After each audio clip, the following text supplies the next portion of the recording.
Everyone, good morning. কেমন আছেন আপনারা সবাই? আশা করছি সবাই খুব ভালো আছেন আর আমরাও বেশ ভালো আছি। আমার আরও একটি নতুন ব্লগে আপনাদের সকলকে স্বাগত জানাই। আজ শনিবার আর এখন অনেকটাই বেলা হয়ে গেছে। সকালে সেরকমভাবে কোনো কিছু শ্যুট করিনি, একদম রান্নাঘর থেকেই ভিডিওটি শ্যুট করছি। আজকে যেহেতু শিবরাত্রির পরের দিন আর আজকেও শিবরাত্রি লেগে থাকবে বেলা 5টা অবধি, তো 5টার পরেই খাওয়া দাওয়া করব ভাত। সকালে ফল জল খেয়েছি স্নানের পর।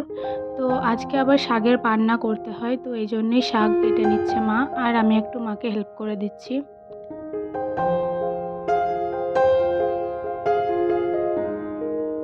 সংসারের কাজকর্ম তো প্রতিদিন একই রকমই থাকে, কিন্তু তবুও প্রত্যেক দিন একটু এলোমেলো করে করার চেষ্টা করি যাতে আপনাদের একটু নতুনত্ব মনে হয়।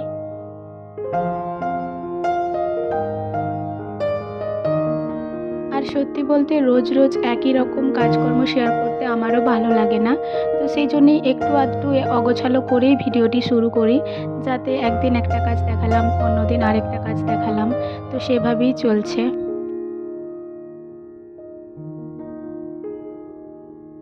আর ওদিকে মা শাক রান্নাটা করছে আর এখানে কিছু বাসন জমেছিল, সেগুলোই ভাবলাম আমি ততক্ষণ ধুয়ে দিই।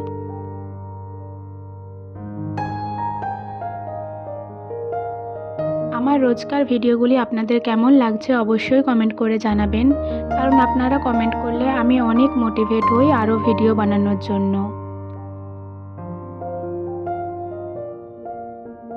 যে কটা বাসন জমেছিল সেগুলো ধুয়ে রেখে দিলাম। আর আজকে যেহেতু শাকের পান্না করতে হয় আর মাছের রান্না করতে হয়, তো মাছের ঝোল আমার খুব একটা পছন্দ নয়, মাছের বাটনাটাই আমার ভালো লাগে, না হয় মাছ ভাজা।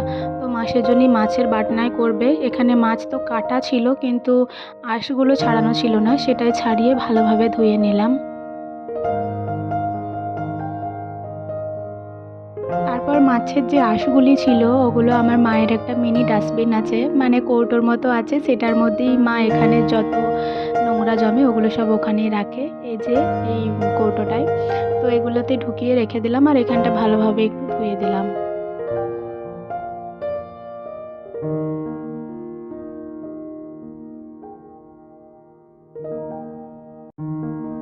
আর এদিকে মা শাক রান্নাটা চাপিয়ে দিয়েছে। এখানে আলু আর বেগুন প্রথমে ভেজে নিয়েছে, তারপর শাকটা দিয়ে অল্প জল দিয়ে অনেকক্ষণ ধরেই ফুটিয়েছিল। তারপর যখন এরকম লাগা লাগা হয়ে গেছিলো তখন মা সাতুলে নিয়েছিল, তো সেই ভিডিওটা আমার করা হয়নি কারণ তখন আমি ওখানে ছিলাম না।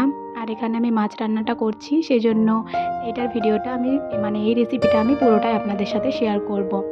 তো প্রথমেই এখানে মাছগুলো আমি ভালোভাবে একটু ভেজে নিচ্ছি, যেহেতু মাছের বাটনা হবে তো একটু ভালোভাবেই ভেজে নিলাম। তারপর যে তেলটা ছিল ওই তেলটাতেই একটু পাঁচফোড়ন দিয়ে দিলাম আর অল্প কটা চিনি দিয়ে দিলাম।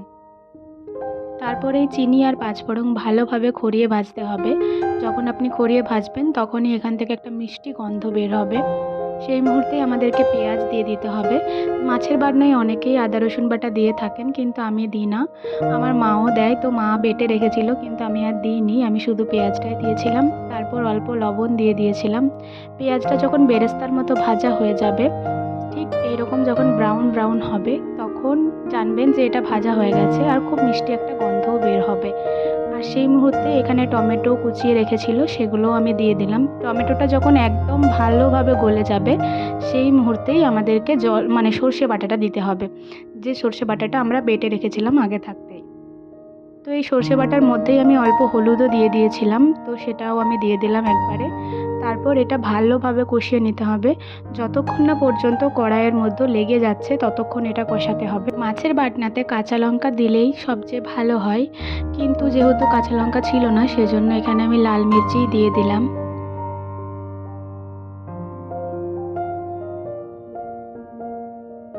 আপনারা দেখতেই পাচ্ছেন এই মুহূর্তে মশলাটা বেশ ভালোভাবে খড়িয়ে ভাজা হয়ে গেছে, চারিধারে কেমন লেগে লেগে গেছে।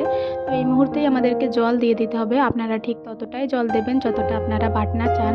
তো আমার একটু বাটনা পছন্দ, তাই আমি একটু বেশি করে জল দিয়েছি। আর ভালোভাবে যখন একটু ফুটে গেছে জলটা, তখন আমি মাছগুলিকে দিয়ে দিয়েছি।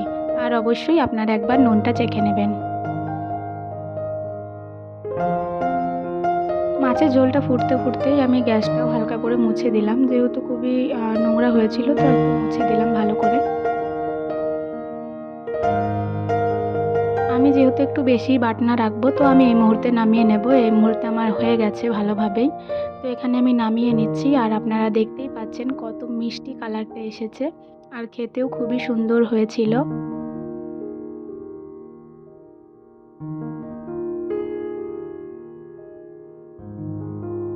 সেইরকমভাবে আর কোনো বাসন ছিল না, শুধুমাত্র এই কড়াইটায় আর খুন্তিটা ছিল।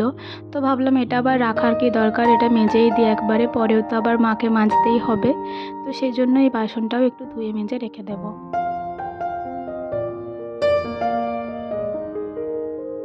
আর এখানে বেশ কিছুটা সময় পর, এখন প্রায় 5:30 মতো বাজে, তখন আমরা খেতে বসেছি। এখানে ভাত, শাক আর মাছ বাটনা, তো এই দিয়েই আমরা খেয়ে নেব।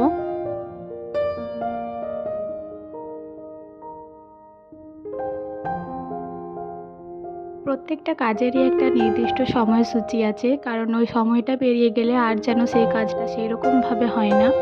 তো 2 দিন ধরে উপোস দেওয়ার পর ভেবেছিলাম কতই না ভাত খাবো, কিন্তু ওই যে বলে না একটা সময়, যখন টাইমে খাওয়া যায় তখন হয়তো বেশি খাওয়া যায়, কিন্তু এখন যেহেতু অনেকটাই বেলা হয়ে গেছে, তাই ভাতগুলো সেরকম পুরোটাই খেতে পারিনি, আমিও পারিনি, মাও পারেনি।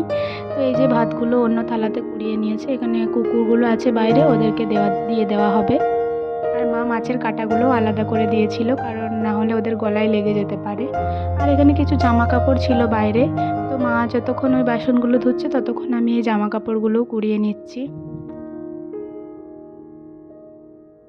আজকের ভিডিওটায় সেরকম কোনো কাজকর্ম শেয়ার করতে পারলাম না, যেহেতু আগের দিন উপোস দেওয়া ছিল, তো আজকের শরীরটা খুব একটা ভালো লাগছিল না। তো আজকের ভিডিওটি বন্ধুরা আমি এখানেই শেষ করছি। ভালো লাগলে অবশ্যই লাইক করবেন, কমেন্ট করবেন আর সাবস্ক্রাইব করে আমার চ্যানেলটির পাশে থাকবেন। আবারও দেখা হবে।